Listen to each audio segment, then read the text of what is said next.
voting rights of African Americans in this country goes back to when we first came to this country. We were brought here as a cheap source of labor or free labor. As a result of that, we were viewed as human chattel, property that could be owned, and we were not considered in any means under the Constitution other than being counted as 3/5 of a human being for the purpose of the census, so the individuals who own chattel slaves could benefit from the federal support that that they could receive for having slaves, but yet not allowed to exercise any rights that normal citizens could exercise in this country. After the passage of the 1965 Voting Rights Act, we found that many individuals going to the polls but could not cast an effective ballot.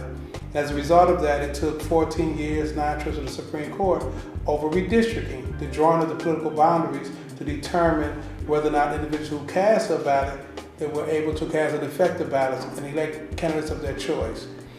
Fortunately, in Mississippi, that battle continued, and we were able to elect more African Americans to public office than any other state in the country. 10% of all elected officials who are of African descent reside in the state of Mississippi. I think it's important to maintain districts where minority voters can elect a candidate of their choice because of the long and shameful history of Louisiana with respect to respecting the rights of ethnic minorities and other marginalized stakeholder groups. Under the Voting Rights Act, states that were part of the old Confederacy and a few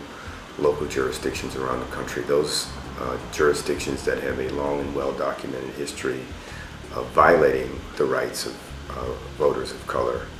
are required to pre-clear any change in voting procedures, rules, or redistricting with the Justice Department.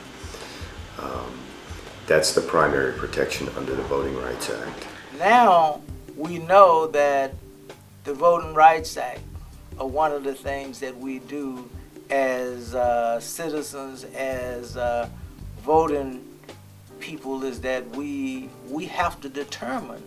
the method and process as well as the districts by which people get elected from. And if you have not understood that, if you don't know how that process works, then you are totally dependent upon someone doing that for you. And if you don't know how it works, those that's doing it could not be doing it fair or in a just manner, and you will never know it. So it's important that you yourself get involved in the process, learn the process, so that you can contribute to the actual drawing of the districts, just like by your being counted, you participated in the determining to what extent and the amount of resources that came into your state.